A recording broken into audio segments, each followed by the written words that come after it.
Okay, so right now I am in the process of getting everything set up and ready to go. First, I need to check the audio out, make sure that everything's going the way it's supposed to be going. All right, everything looks or sounds good on Beam. I have that up and ready to go. Now I'm going to go check my audio out on Rumble. And we got this going. Okay, so audio sounds good.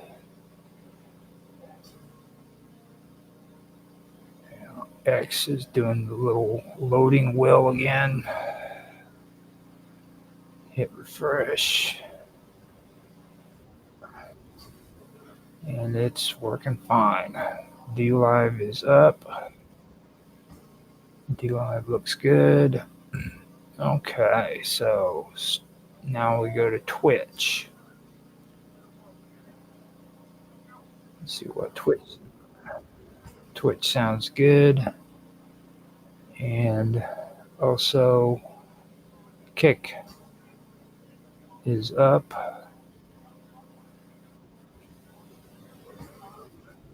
Kick sounds good.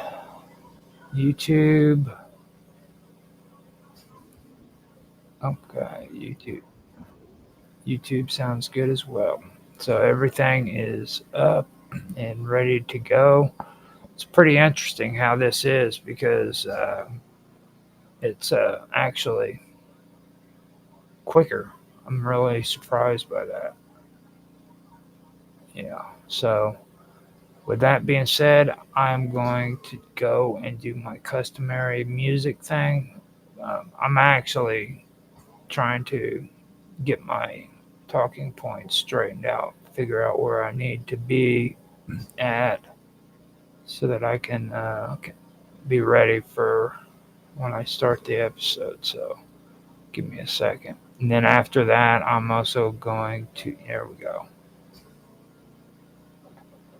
Okay, so after this, I'm going to start the music, get that going. Today is about ancient mysteries.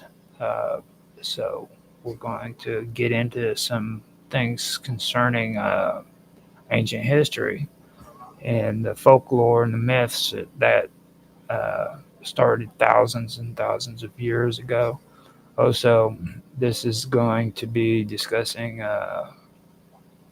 some Indo-European and Indo-Aryan linguistics and comparing them to different languages during the era. So it's pretty good stuff if you're into that kind of stuff. So stick around if you want to hear some more, and I will be back here in a little bit.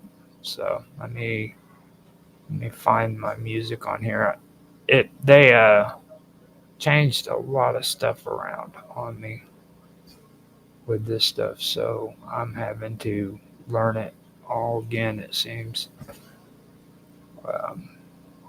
I'm learning. I'm learning. Okay. Let me see.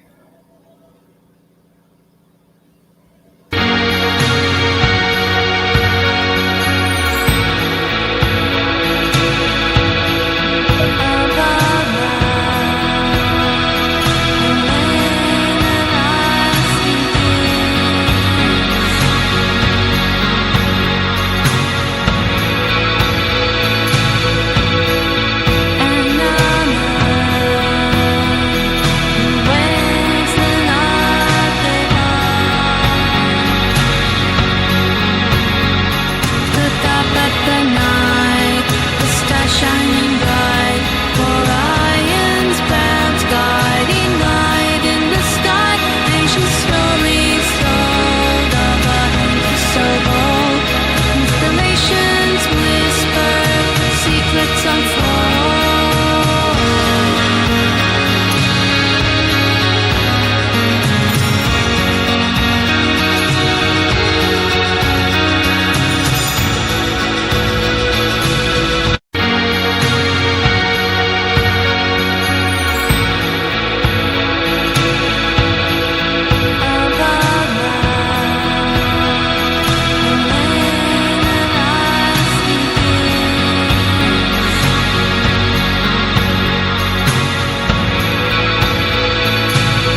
Beneath the stars that dim and quake lies a secret path none dare to take. Actually, I probably should step in here and say something. Well, we have 10 more minutes before the show starts. I put that in for, some sound fillers while I was gone. And what I'm going to do is I am going to do some more music for a little while. Get some coffee down me, start getting everything set up and ready to go. I want to add some audio in that I had also just recently gotten. Me and Mr. Robot off of Mind's Chat and Elements, mostly off of Elements now, have been working on Mr. Robot and the Men from Mars. And he comes up with some interesting stuff, so I'm going to go ahead and share one of his songs for you that he put together and see how you guys like it. So here you go. Let me first get it uploaded and we'll see what you guys think of it. And that's what I'm wanting to do with all my shows too, so that you guys know I'm wanting to put songs in so that you guys can enjoy some of the stuff that me and a few other people have been working together on. Besides doing the shows, you know what I mean? Plus, it's good to listen to some music and stuff. So, here we go.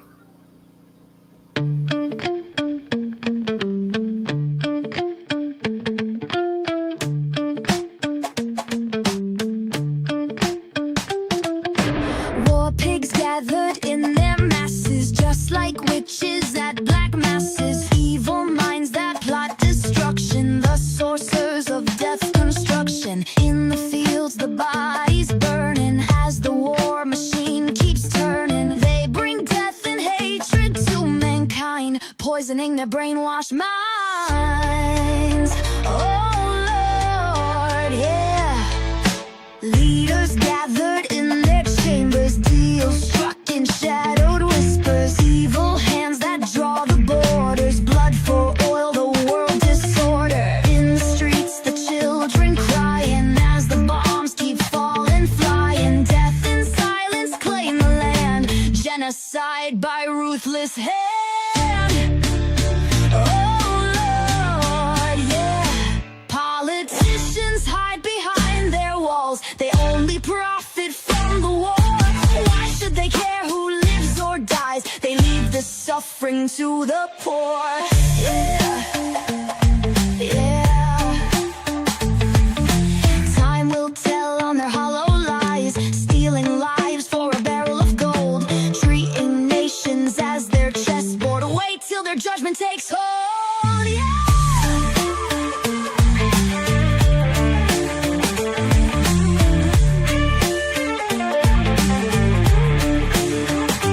Now in darkness, Gaza's burning, ashes rise where dreams were yearning. No more lies can hide the slaughter, bloodstained hands on holy water. Day of reckoning, truth is calling, on their knees the guilty fallen, begging mercy for their crimes. History judges through the times. Oh Lord, yeah. Blowback echoes, fires raging, terror blooms from seeds they're planting. Cities scream, the home front bleeding, war machine still feeds unyielding. No matter who sits on the throne, the gears of death grind on alone. Empire's hunger knows no end, our lives just fuel to spend. Flags may change, the lies stay constant, promises fade, the war stays honest. They sell us fear, they sell us hate, while they carve up another state. The cycle spins, the wheel keeps turning, hearts keep breaking, cities burning. When will we break their deadly game? Or endless flame.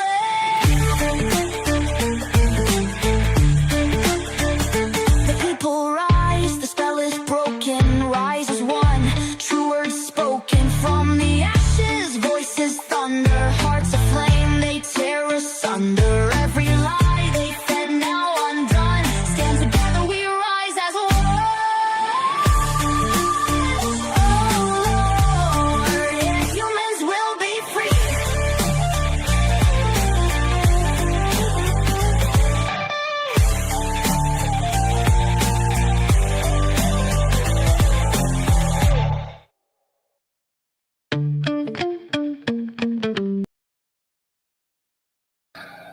Okay, so now we have that done. Let me see for there's another one that he made that I want to put on here too. It's called Fields of Forever. So here you go.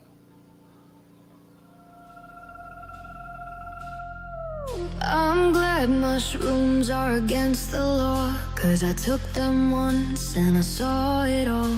A field of green, the sky so wide. I laid there laughing, my heart open wide. My God, I love everything, I cried. But the world's not built for a love so wide.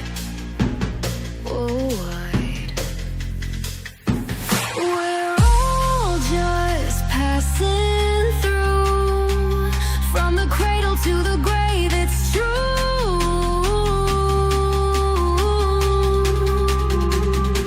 So why do we build these walls so high when we're all just stardust, destined to die? We all pay for life with death, so everything in between should be free. No chains, no weight, just a single breath in this field of forever. We're wild and we're free.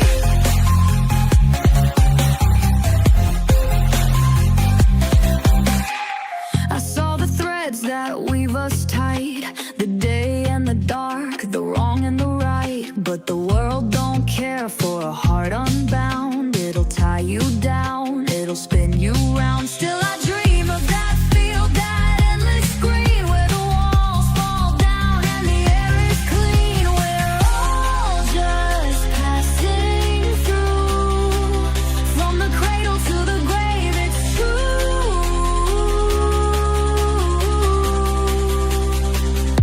So why do we build these walls so high when we're all just stardust, destined to die? We all pay for life with death, so everything in between should be free. No chains, no weight, just a single breath in this field of forever. We're wild and we're free. All the mushrooms show me the truth so clear, but the world don't want you to see it here. They'll sell you fear, they'll sell you time, but love's the only thing that's truly mine. So I'll dream of that field, that endless green, where the walls fall down and the air is clean. We all pay for life with death, it's true, but in between I'll be here with you in this field of forever. We're wild and we're free. In this field of forever, we're wild and we're free.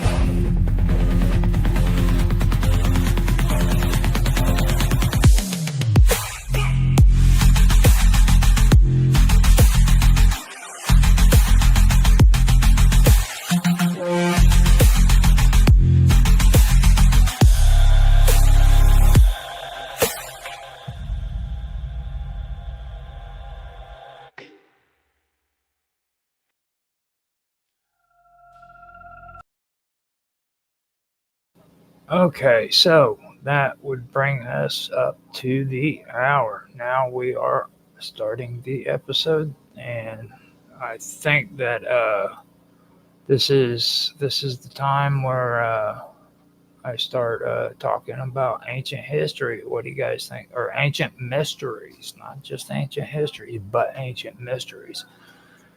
If you guys are here, I appreciate you for showing up. I also appreciate Jay off of Beam for following me. I appreciate that too. Thank you for that. Also, thanks for people who are on Rumble watching right now. I do appreciate that as well. There's 3 on X who are watching at the moment. Thank you. I also want to thank Jade44 off of D Live. She started following me as well.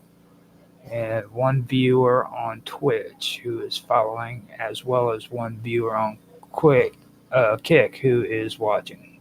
Twitch is watching, not following. But hopefully that'll change if I stop running my mouth and get into the topic. So, with that, on this episode, I am wanting to start from where we left off. Now, the last thing I was talking about was Seditas and Astarte and Ahia and Dione. Now, these were goddesses during the time of the Phoenicians and the Canaanites, as well as the Babylonians who were worshipped. Now, if you have ever heard the word Astarte, that is the Canaanite and the Phoenician equivalents of Ishtar, who before she was Ishtar was also Inanna, according to the Babylonians and the Sumerians. So you guys know. And that's what we were discussing when I had left off. Now, in my previous older episodes that I did with Karma, I want to point something out too, and that's on the Praetorian. It's called Ancient History. If you guys are interested in checking that out, it's my other channel called the Praetorian. But we had a pretty interesting conversation at this point. It, like I said, it wasn't really on topic like it was intended to be, but it did go into some interesting conversation that we had. So if you guys are interested in hearing that, just remember, the Praetorian, and the playlist is called Ancient History. So it's in there somewhere. What it was is this year I wanted to kind of go over some of the information we had done and do a little bit more of an interpretation. It was like today, Mark Edworthy said he wanted to come in and be a part of the show, but he canceled in the last second. And I was like, yeah, I'm okay with it, because to be honest, I think that I enjoy doing this solo rather than having somebody else with me, because I can stay focused and actually get the topics out.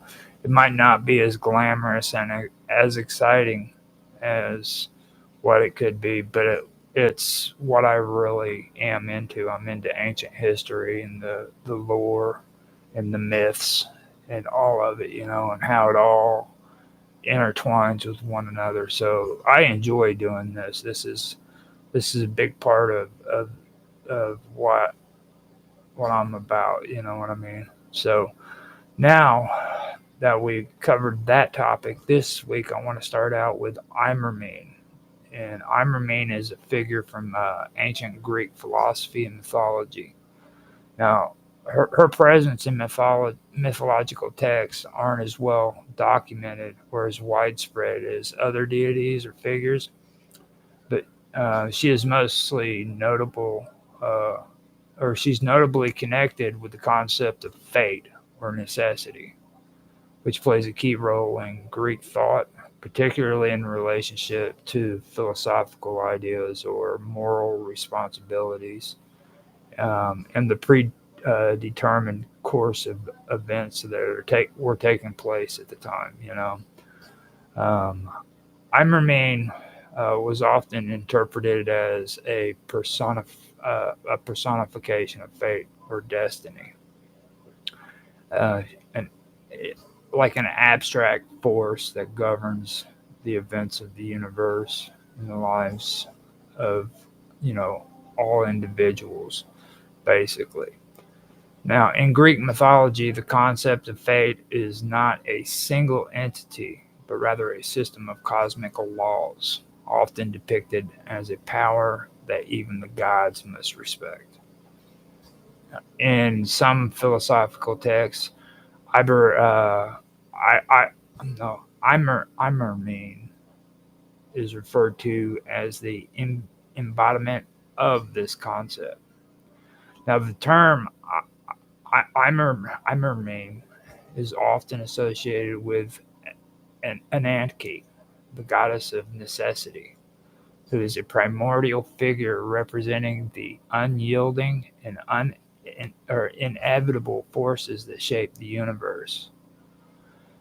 Imermene's connection to necessity and fate aligns with the idea that all events in the cosmos are predestined and must unfold according to a predetermined order.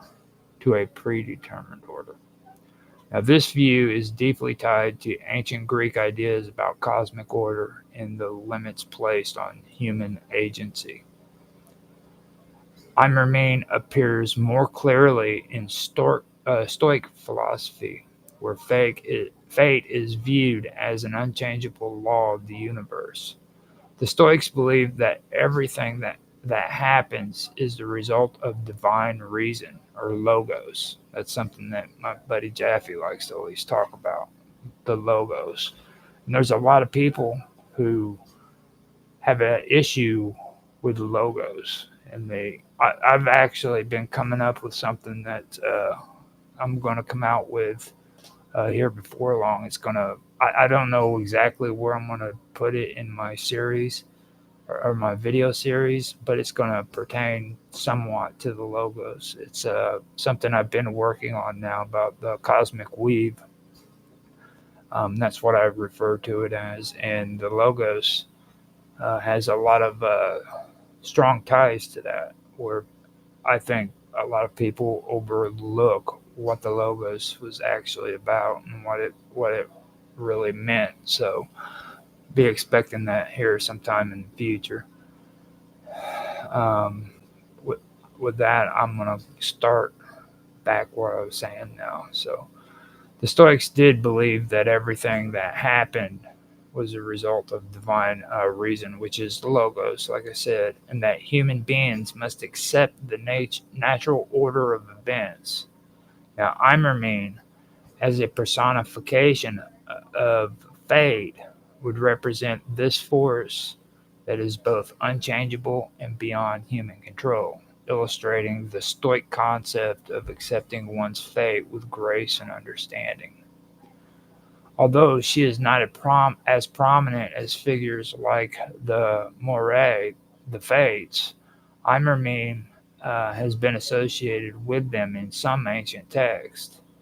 The Moirai are often described as three sisters who spin, measure, and cut the threads of life, each one responsible for different aspects of fate. In some traditions, Imermene could be considered a more abstract or philosophical extension of the power that the Moirai represent. As a personification of fate, Imermene represents the idea that everything that occurs in the universe happens for a reason, and it follows a fixed course. This concept is central in Greek philosophy and ethics, where human beings are urged to live in harmony with the natural order rather than trying to resist it. Now, Imermene's symbolism also ties into the broader Greek understanding of the universe as a rational, ordered system. Just as the cosmos operates according to the laws of nature, so too do individual lives unfold according to the predetermined set of circumstances that are part of a greater divine plan. While Imermene does not have the widespread recognition of figures like Zeus, Apollo, or the Moirai, her concept of fate has had a lasting influence on philosophical thought. The Greek understanding of fate has been passed down through Western philosophy, particularly in discussions about about free will, determinism, and the nature of existence. In later Western traditions, the influence of figures like Imerman can be seen in discussions about divine providence and the tension between human free will and divine control. Now, that is something that a lot of people actually do have conversations, even today, about. So, this is where it all culminates from. This is where it started from. And I've been in a lot of different conversations where people discuss topics like this, and they also discuss, vibrations, and they also discuss uh, a lot of other aspects, which at the moment I can't come to mind. But this is where it all culminates: predetermination or free will. Um, and there's people who are just really, really hard set on their beliefs. They believe you're either all or nothing. It's either all free will or it's all predetermination. It can't be both. And I don't follow that ideology. I believe that it's a little bit of both. You know what I mean? Because we live in a world where we have to live together. Individuals have to live among one another. Okay, so I don't have like 100% free will. My fate is determined to some respect because of the fact that I have to communicate and be a part of a community and do things with other people.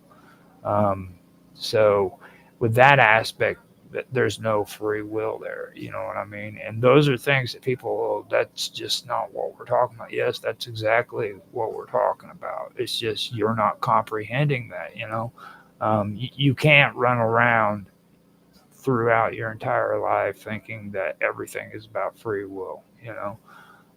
That's why a lot of people get themselves into situations where um, they regret it because they think that it's their way or the highway. You know what I mean?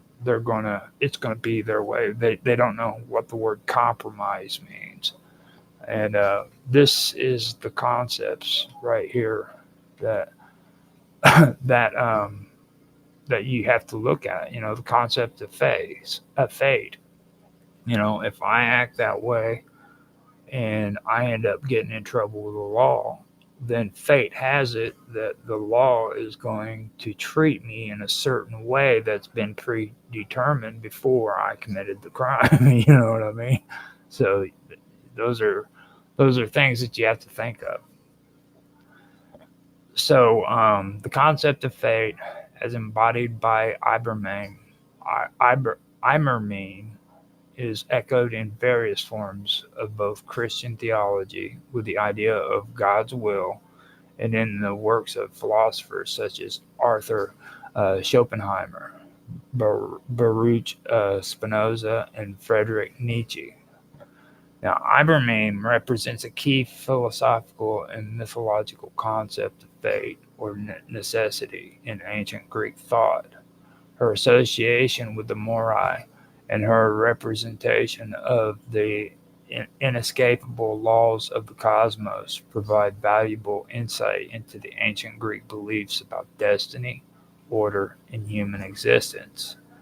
Through her, the ancient Greeks explored themes of acceptance, submission to divine will, and the interplay between free will and predestination.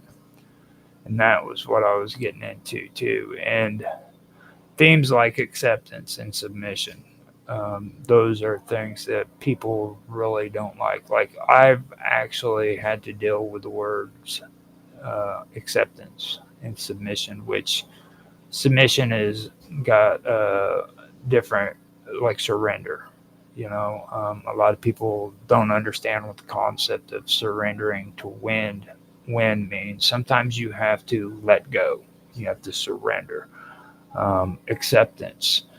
The the acceptance prayer is a good example. Jeffy loves to say that on the pirate show all the time, and it says, "God grant me the serenity to accept the things I cannot change, the courage to change the things I can, and the wisdom to know the difference." And there's an actual philosophy that goes behind that, to accept the things I cannot change. The things I can't change, I need to accept that.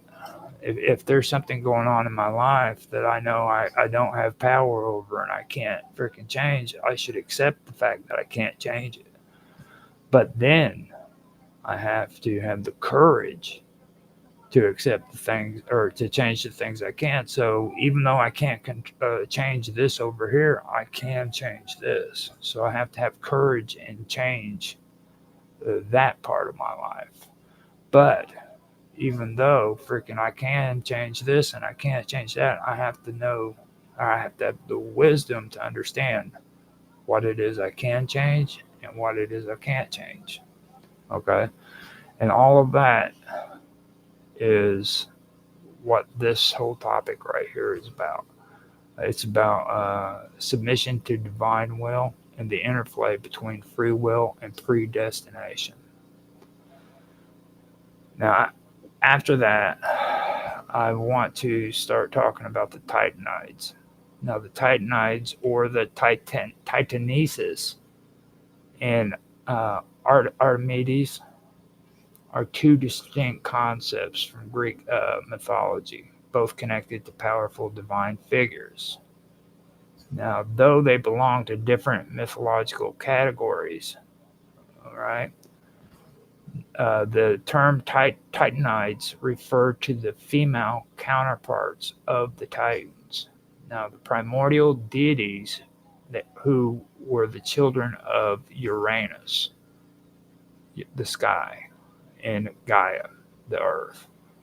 Now, the Titans were the first generation of divine beings before the Olympian gods, and their reign was eventually overthrown by the Olympians, led by Zeus.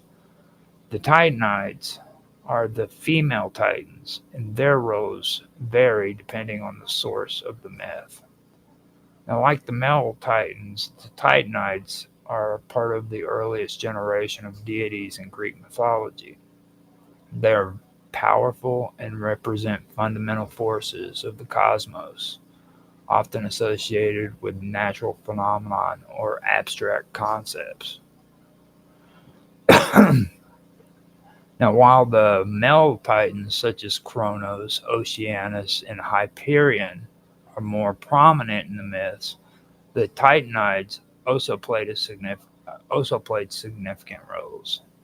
Some were married to their male counterparts, such as Rhea. She was the wife of Kronos, while others were independent, like Themis, the Titaness of divine law and order.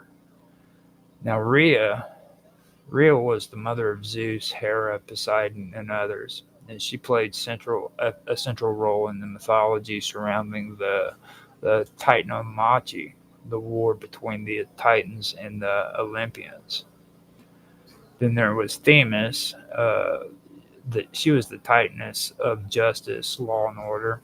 She was a personification of divine law and often was depicted holding scales or a sword. So the scales is one thing that you should actually recognize, especially if you're here in the United States, especially when it comes to the justice system and stuff like that. Then you had Mnemosyne, and she was the Titaness of memory and the mother of the Muses, the goddess of arts. Then you had Typhus. She was the wife of Oceanus and the mother of many river gods and ocean nymphs. Now, this one I always call Phoebe, and I know that it's wrong, but it's Phoebe. I always call it Phoebe. So if you hear me say Phoebe, that's what I'm saying. I'm saying Phoebe. And I don't know why I do it, but I've always done this. and this is coming from a guy who used to watch Charmed, okay, because I like the chicks in freaking sexy dresses and stuff. So just so you know, it's like, yeah, that's what I'm talking about. But anyhow, Phoebe was the titaness of the moon, who later became associated with the prophetic powers of her daughter, Leto. Now, Uranomi, she was another one. She was often depicted as the goddess of all things that are and the mother of the Charitites, or the Graces. Now, during the Titanamachi, a 10-year war between the Olympian gods, led by Zeus, and the Titans, the Olympians emerged victorious. Most of the male Titans were cast into the Tartarus, which is a deep, gloomy part of the underworld, while the Titanides' fate varied. Some, like Rhea and Thamus, sided with the Olympians, while others were neutral or suffered the same fate as the male Titans. Now, the Titanides embody important concepts such as memory, justice, and order. And while they were part of the older generation of gods, their influence continued even after the Olympians took control. Many Titanides, particularly Rhea, were considered maternal figures, emphasizing fertility, creation, and the natural world. Now, Artemis is one of the 12 Olympian gods, daughter of Zeus and Leto, and the twin sister of Apollo. While she is not technically a Titaness, Artemis holds a significant place in Greek mythology and shares certain attributes with the Titanesses, such as her connection to nature and primal forces. Artemis is primarily known as the goddess of the hunt, wild animals, and the wilderness. She is often depicted with a bow and arrows, accompanied by a deer or hunting dogs. She is also associated with the moon, as she was sometimes considered the lunar counterpart of Apollo's solar aspects. Artemis was also a protector of women, especially during childbirth, and was seen as a fierce guardian of female purity. She's often helped. She often helped women in labor and was invoked for protection in difficult pregnancies. Artemis is famously a virgin goddess who chose to remain celibate and independent. As a goddess closely associated with the wilderness, Artemis was also seen as a protector of nature and animals. Her affinity with the natural world links her to some of the Titans, like Gaia, the earth goddess, and Typhus, the goddess of the ocean, who personified natural forces. Artemis was a central figure in many myths. One of the most famous myths surrounding her involves the Caledonian boar hunt, where she sent a monstrous boar to ravage the land of Caledon as punishment for the king's failure to honor her properly. She was also closely involved with the myth of Actaeon, a hunter who accidentally saw her bathing and was turned into a stag and killed by his own hunting dogs. Artemis was often worshipped in connection with fertility, healing, and protection, and her cults were widespread across ancient Greece, particularly in regions where nature and the wilderness played a key role in people's lives. The Titanides were the powerful female counterparts of the Titans, representing fundamental natural and cosmic forces in Greek mythology. Artemis, though not a Titaness, shares some thematic similarities with the Titanites, particularly in her connection to the natural world's primal forces and her role as a protector of women. Both the Titanites and Artemis reflect the Greek understanding of divine power and the forces that shape the natural world, offering insight into how the ancient Greeks conceptualized the relationship between divine, nature, and human existence. Now, I want to go to another topic, and this is Zeus Eretrios. Okay, uh, Erotrius. Erotrius. Yeah, there we go. Zeus Erotrius is a lesser known aspect of the Greek god Zeus, who is typically recognized as the king of the gods, ruler of the sky, and god of thunder. The epithet Erotrius comes from the Greek word erotrius, meaning of the plow or agriculture. This aspect of Zeus highlights his connection to agricultural prosperity, especially in relationship to farming and the well-being of crops. As Zeus Erotrius, Zeus is seen as the protector of farming and harvests. The ancient Greeks believed that the success of crops was under his protection, as he could send rain and storms to nourish the earth, or conversely, withhold it.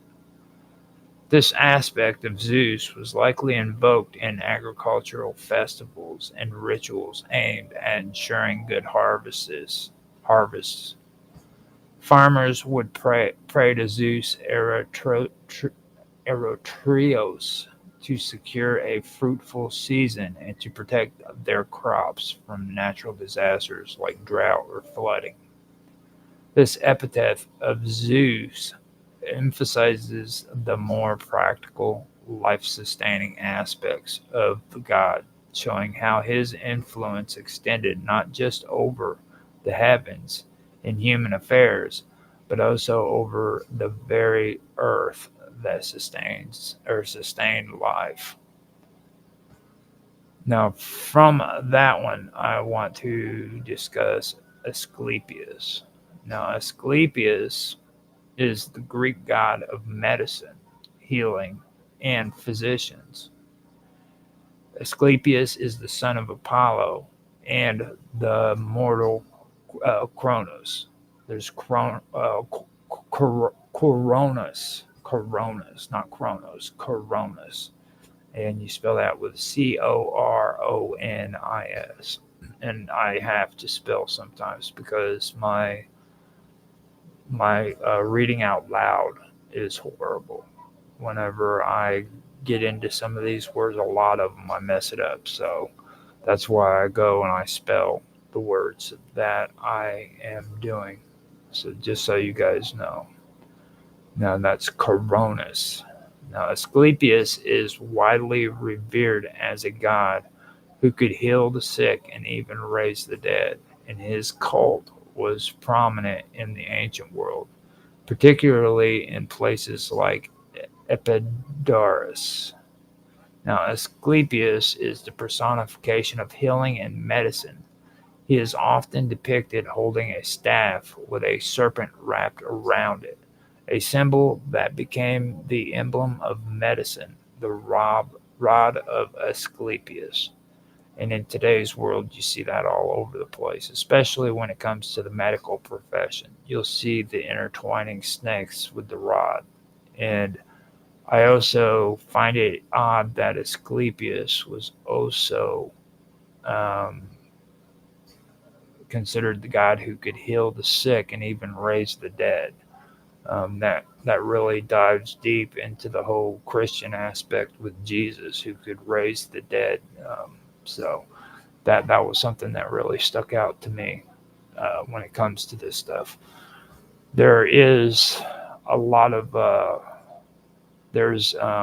syncretism that takes place, and it's been taking place all through history, and you can see it if you take time to read and find all of this stuff out, where each religion has basically incorporated new aspects into itself. I was in a conversation here recently where somebody had said that they don't like the term New Age. Me personally, I don't like or dislike the term New Age when it comes to a lot of things, because I've sat and I've taken time to read historically about these things when it comes to religion and lore and legends and all of that. And especially here recently, I've been reading a lot of it, and it has to do with syncretism, where they would take aspects of an older pagan belief and they would incorporate it into their new religions. And they've been doing this since the beginning of time, And I think that in today's world, especially, people have a hard time accepting that. They have a hard time expecting that. They have a hard time accepting the fact that a lot of their beliefs were incorporated into their religion from old pagan belief systems. And you see it everywhere. You see it with the Christmas tree. I mean, what do you think the Christmas tree represents?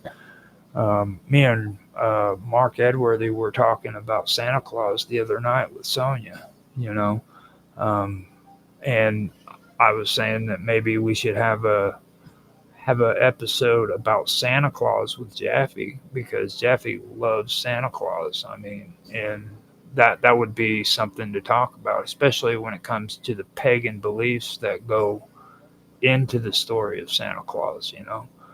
So when I see that about Asclepius being able to heal the sick and even raise the dead, that brings me to the topic of Jesus raising the dead. That was one of his miracles,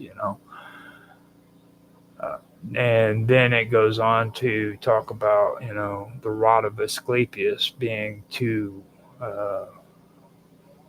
snakes intertwined around his rod. And like I said, you see that a lot if you're here in the United States and with the medical field. I don't know how it is in a lot of the other countries, but that's something that really has stuck around. So I just figured that would be something to touch on and discuss, So with that, I'm going to continue to read. Now, temples that were dedicated to Asclepius were known as Asclepia, and they were centers of healing. People would visit these temples often to seek cures from illnesses. The healing process involved offerings, sacrifice, and rituals, and the sick would often sleep in the temple, which was known as incubation, just so you guys know, where they believed Asclepius would visit them in their dreams to provide a cure. Now, according to some myths, Asclepius's healing powers were so great that he could even bring the dead back to life, okay? This ability angered Zeus, who feared that Asclepius might upset the natural order. And so Zeus struck him down with a thunderbolt. Asclepius is a symbol of the pursuit of medical knowledge and healing, and his legacy continues in the development of ancient medical, or continued in the development of ancient medical practices. This is something that I also did. I think I did a short piece on that in one of my channels, where I was talking about ancient medical practices and a lot of the things that they had actually done. A lot of people don't really understand what people in the ancient world were getting into when it comes to the medical side of things. Like the Egyptians were big on it. I know that the Babylonians played around with it. The Hittites were into the medical stuff as well. So those are a lot of good things that I really do eventually want to get into as well. So because I don't think that I really dove into it like I really wanted to be honest with you. So with that, I am going to come back on it and get more into the whole medical uh, aspects of what took place back during the or in the ancient world when it comes to the medical side of things. So after that, I want to talk about Zeus Belus. Now, Zeus Belus is another epithet of Zeus, but this form of Zeus is more commonly found in the Phoenician and Babylonian context, where he is associated with the ancient Near Eastern deity Bel, who is Baal. And if you remember in my previous episodes, I said that Baal was usually um, considered to be Zeus and and uh, and Marduk. But see, the term Baal is like a generic word. It's used for more than one god, and that's another thing that has to be brought up and mentioned as well. So, like when you hear the word Baal, you're not hearing at most of the time you're not hearing one god. Now, usually when you do hear the word Baal, you're hearing usually the combination of Zeus and Marduk combined with Baal, and that's who a lot of people are referring to. But in this case, they're talking about uh, the combination of the Eastern deity Bel instead of Marduk with Zeus. So you have Zeus Belus, and he's a god of fertility, storms, and agriculture. Now, the connection between Zeus and Belus reflects a syncretism that often occurs between Greek and Eastern religions, where syncretism that often where gods from different pantheons were merged or identified with one another. The epithet Belus reflects a merging of Greek and Near Eastern religious traditions. In the Phoenician tradition, Baal or Bel was a god of storm, rain, and fertility, often associated with agriculture, prosperity, and prosperity. In some myths, Zeus Belus would embody these attributes as well. The identification of Zeus with Belus likely arose during the Hellenistic period when Greek influence spread through the eastern Mediterranean and into the Near East. Greek gods were often equated with local deities, leading to a blending of religious identities.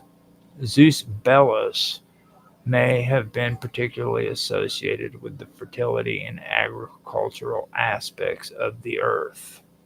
This form of Zeus shows how Greek religion adapted and absorbed elements from the ancient Near East, blending Zeus's overarching dominion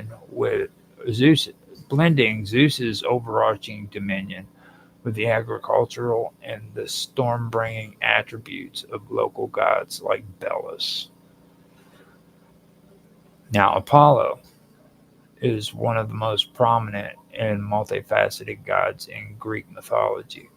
He is the son of Zeus and the Titaness Leto, and is associated with many domains, including the sun, music, prophecy, healing, archery, and the arts. Although Apollo was not originally the god of the sun in early Greek myth, he became associated with the sun later on. His association is particularly seen in his role as the driver of the chariot of the sun across the sky. Now, Apollo is also known as the god of music, poetry, and the arts. He is often depicted playing a lyre or a musical instrument.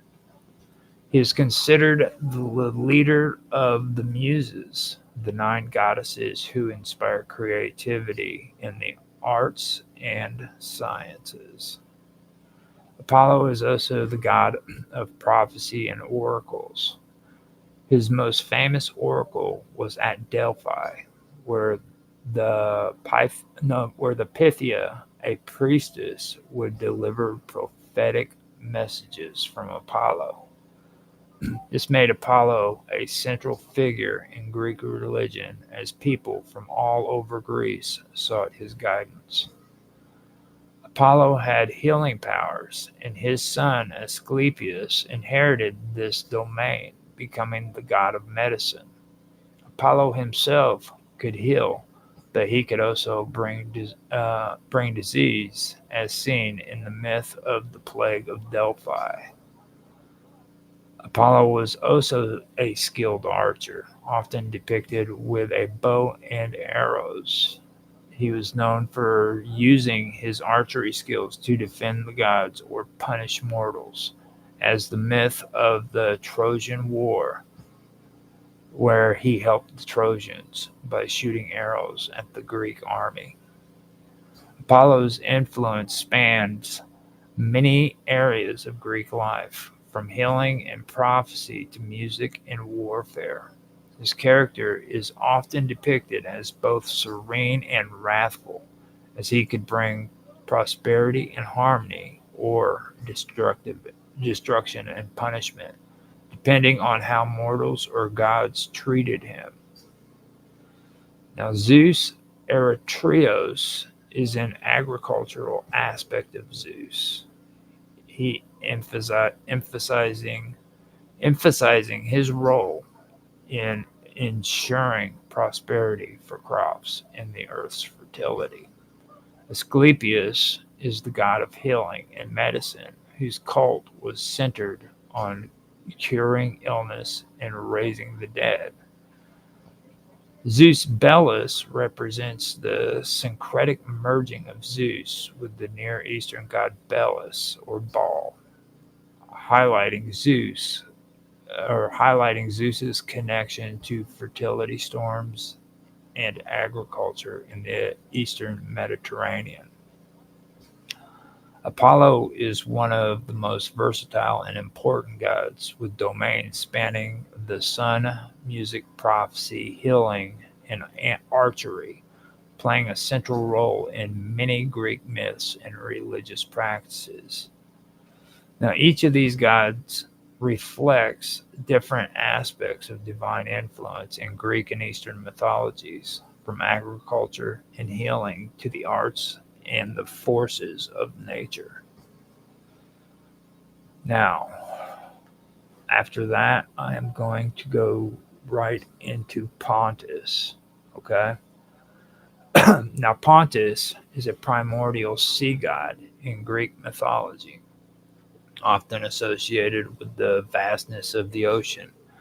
He represents the primal sea and is one of the first beings to emerge from chaos alongside Gaia, the earth.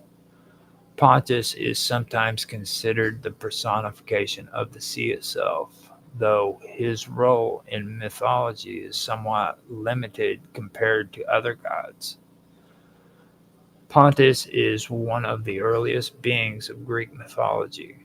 According to Hesiod's Theogony, he is the child of Gaia, which is earth, and chaos, though some myths represent him as being born from Gaia alone, or Gaia alone.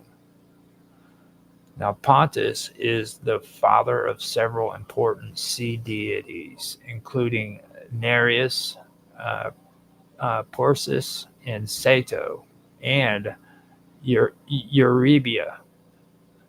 Now, these offspring represent various aspects of the sea, such as its monsters, dangers, and fertility.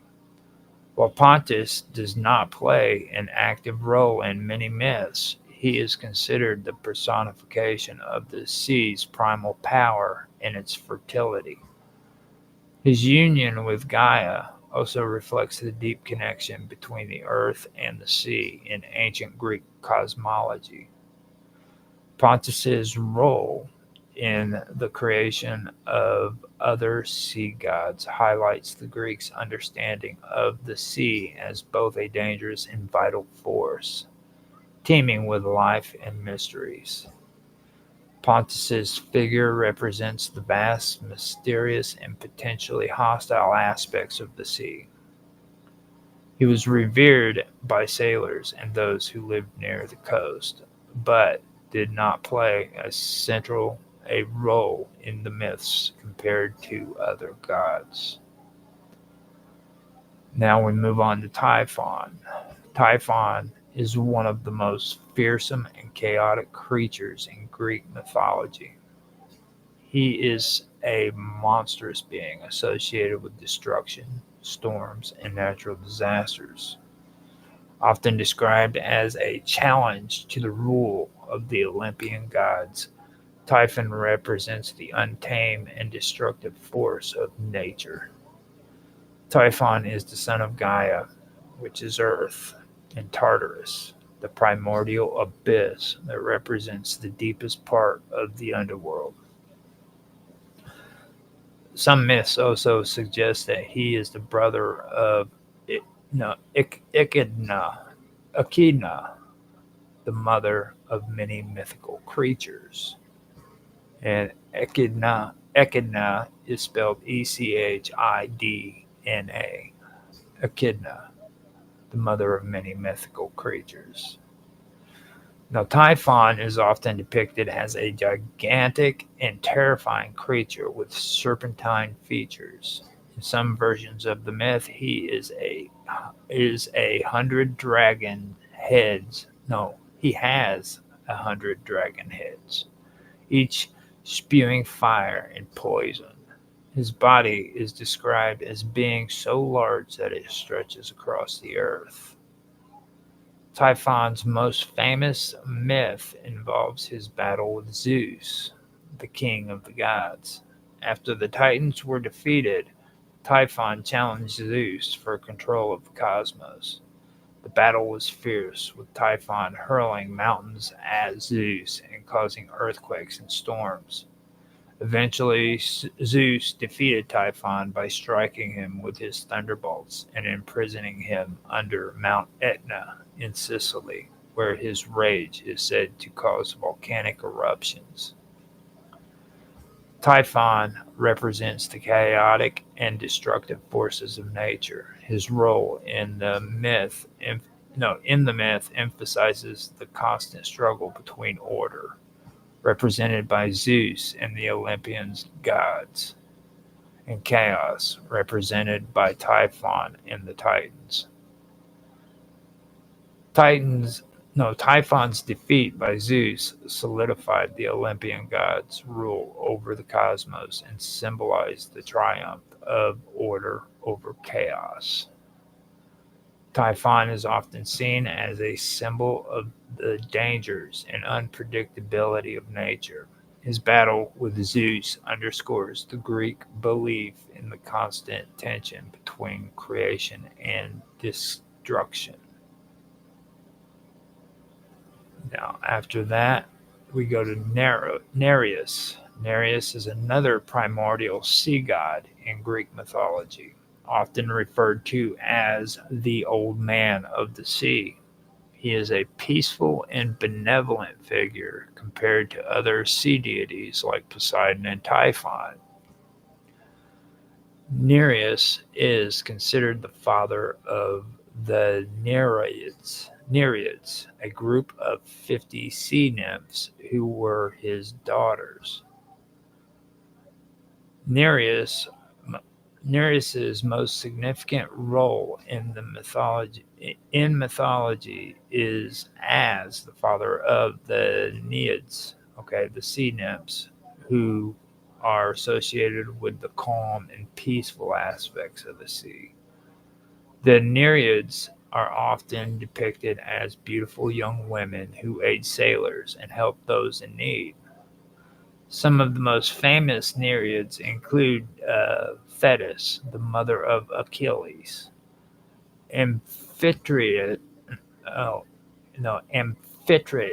Amphitrite, Poseidon's wife, and Galatea, the lover of the Cyclops Polyphemus. Yeah, Polyphemus. Now, unlike the more chaotic sea gods, Nereus is depicted as a wise and helpful figure. He is often seen as embodying the gentler, more nurturing side of the sea, in contrast to the destructive forces represented by figures like Typhon and Poseidon. Nereus is also known for his shape-shifting abilities, a trait he shares with other primordial deities. He could transform into various forms, which made him an elusive figure. In some myths, Nereus is said to have helped heroes like Hercules by providing them with guidance or gifts. Nereus is sometimes depicted as a wise prophet who can foresee the future. In certain myths, he is consulted by gods or mortals for his knowledge, particularly in relationship to the sea and its dangers. Nereus represents the calm and helpful aspects of the sea in contrast to the more violent and chaotic figures, which, like I said, was Poseidon and Typhon. Now, his connection to the Nereids highlight the ancient Greeks' reverence for the sea's nurturing aspects as well as its dangers. Now, all three figures of Pontus, Typhon, and Nereus are connected to the sea, but each represent different aspects of it. Pontus embodies the primordial and vast sea. Typhon symbolizes the destructive and chaotic forces of nature, while Nereus personifies the calm, wise, and helpful qualities of the sea. Typhon's destructive nature and his battle with Zeus reflect the chaos and unpredictability of the natural world, while Pontus and Nereus are linked to the more ordered, life-sustaining aspects of the sea. Together, these figures illustrate the dual nature of the sea in Greek mythology, both a source of life and a force of destruction. Nereus and Pontus share a common ancestry through Gaia, the earth goddess, and are both connected to the primordial waters. Typhon, on the other hand, is descended from Gaia and Tartarus, linking him to the more chaotic, destructive forces of the cosmos. Pontus represents the primordial sea and the early, life-giving aspects of water in Greek mythology. Typhon is the embodiment of chaos and destruction, representing the terrifying and uncontrollable forces of nature. Nereus is a peaceful and wise sea god, father of the Nereids, and represents the more nurturing side of the sea.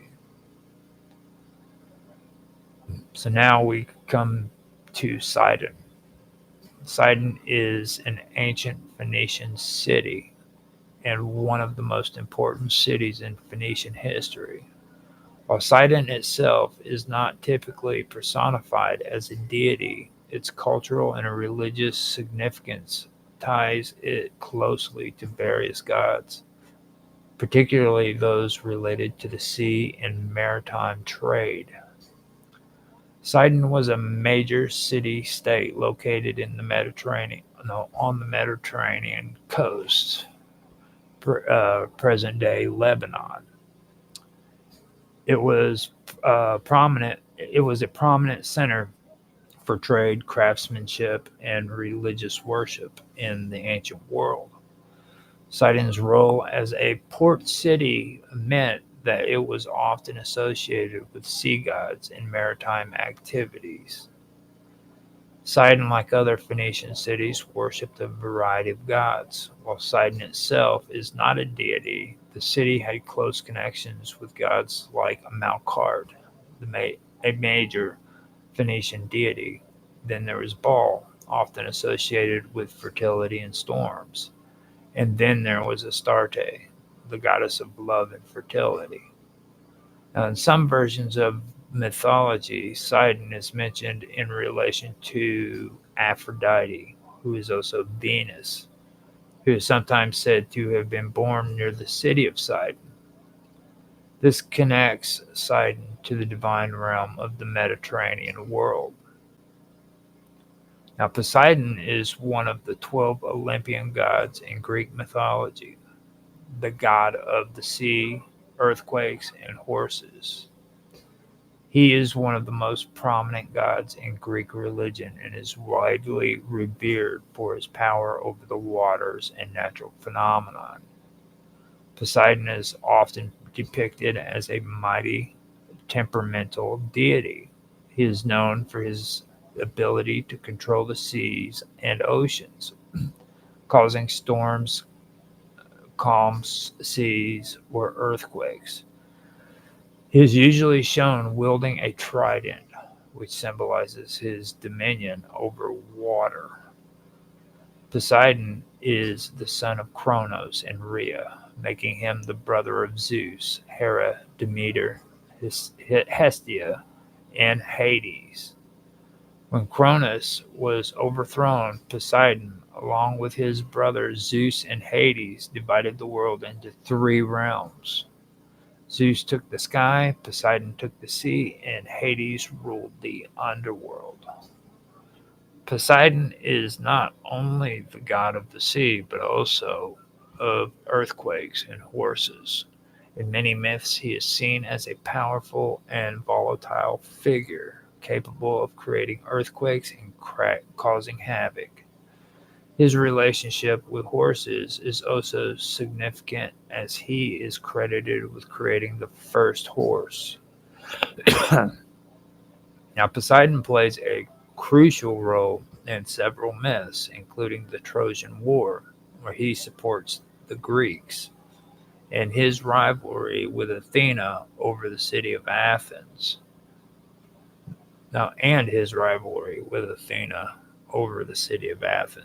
He is also involved in the myth of Odysseus, where he hinders Odysseus' journey home due to a grudge.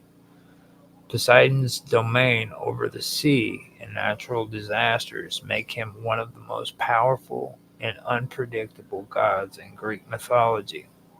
His influence was vast, and sailors often prayed to him for safe voyages.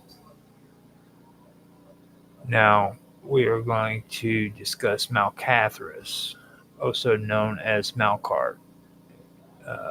Malcathras, or Melkart, was a major Phoenician god, particularly worshipped in the ancient city of Tyre, near Sidon.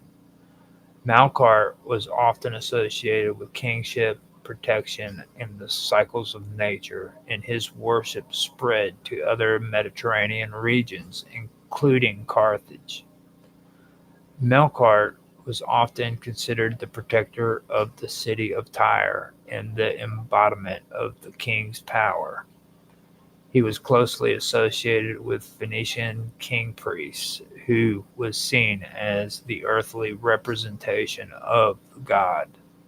This association made Melkart central to the political and religious life of the Phoenician city-states.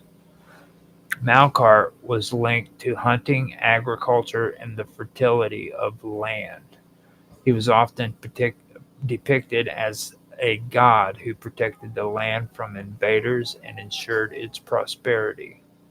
In Greek mythology, Melkart was often equated with Hercules or Hercules, the Greek hero and god of strength. Both gods shared similar characteristics, including their association with strength, bravery, and protection. The Phoenicians identified Melkart with Hercules, and some Greek sources described Melkart as a Phoenician version of the hero. The worship of Melkart spread beyond Phoenicia. especially to Carthage, where he was known as Hammon or Hammon. He was a god of both life and death, associated with resurrection and renewal.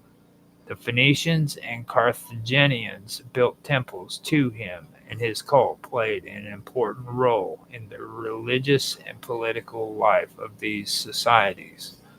While Sidon, while Sidon, Poseidon, and Malcathras are distinct in their mythologies and cultures, there are some connections between them. And again, in this one, it also brings up the association with resurrection and renewal. So that's another point that has to be brought home. Like the idea of resurrection was not a new idea when it came to Christianity. It was around before then in different cultures. So both Poseidon and Malcathras are sea gods, though Poseidon is more broadly known as the god of the sea and oceans in Greek mythology, while Malcathras was a more localized Phoenician deity. The sea was central to both the Greeks and the Phoenicians, as both civilizations relied heavily on maritime trade and exploration. I'm going to have to mute out real quick. I will be right back.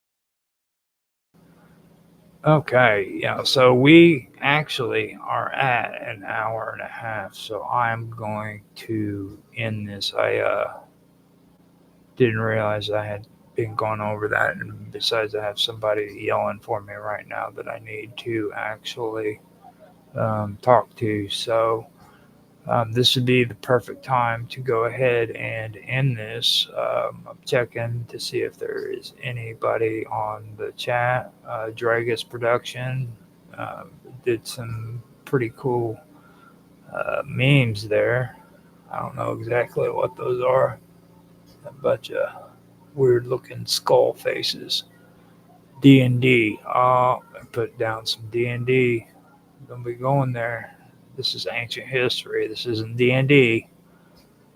He still thinks there's like a old Norwegian king that had two battle axes and rode on like a freaking huge boar or something. I told him he's mixing that up with D&D, and he's still in denial. He doesn't want to admit that it's true. So now, other than that, we don't have any more comments. Oh, he put some more down. Dragus Production Fairies. So if you guys have a chance, check him out. He has a lot of good shows. Dragus Production, which is usually Wednesdays and Sundays. He has got Censorship. Oh, it's a Dwarf King. He said a giant Viking Dwarf King. So but he has a Vixen's Vault. He has Jack doing paranormal investigation, and then he has Censorship Sucks, which is on Sunday night. That's tonight. And if you can't watch it on tonight, you can also watch it on Wednesday night, which is before Jack's show, Paranormal Investigation. So there's a lot of good stuff going on there. He's usually on. He's on Kick. He's on Rumble. He's on Twitch, and I don't think he's on YouTube. I'm not sure. I know he's on DLive, so you can check him out on those places, as well as having his radio show, which, I mean, if you want to check him out on the radio show, you can, but I don't have any information when it comes to that stuff. And Willie is supposed to be on Censorship Sucks tonight too, by the way. BitChute, whatever. I'm not saying nothing about BitChute. You never say anything about YouTube. I will never mention anything about BitChute. I'm still kind of leery about them because, like, their cryptocurrency payment plans is banned here in the United States, or it was. So I got a little nervous about that when I checked that out. That's kind of weird. But this isn't about that. This is about ancient history. So I'm going to not have that conversation during my ancient history thing. Yeah, Odyssey too. You can find him on Odyssey. He's in chat right now, running his mouth. So, so thank you for showing up and making comments for me, Mark or Dragus Production, and I appreciate that. Now, other than that, check out Beam as well. He's on Beam. I keep forgetting to mention that. He's got his own stream going on through there, which I started using too. It takes a little while to get used to, but I've started using it. That and Rumble Studio. Now, just to let everybody know too, I have started doing pretty good on Rumble Studio. They've actually gone through some changes here recently, and if you guys haven't had a chance to go in and check out Rumble Studios, go in there and give it a try. It's actually turning out to be pretty respectable. That's what I'm streaming off of now. I'm going off of Beam and sharing it onto, or I'm going off of Rumble Studios and sharing it to Beam, and then going out from Rumble to X and DLive, as well as Twitch. No, not Twitch. To DLive and then X, and then on Beam, I'm streaming out from Beam, or from Rumble to Beam, and then from Beam it's going into Twitch, Kick, and YouTube. So I'm pretty impressed with that. When I tried it on the OBS, it was wanting way too much frames per second for me to be able to handle. But what I did is I went ahead and just used Rumble Studios so that it could handle the excess RPMs, or frames per second, I should say, that my computer couldn't handle. And I remembered that back in the day, they said that get on a platform and stream off of a platform so that you can compensate for it and your computer doesn't have to take up the extra work. And sure enough, this is the first time I did it, and it actually started working. So I'm on there too. So just so you guys know, if you're on Beam, check it out. That being said, I think I'm done. I'm not sure. Oh, no. Yeah. Okay, so with that being said, I'm going to end it and say thanks again for watching. I hope you guys enjoyed, and have a good night.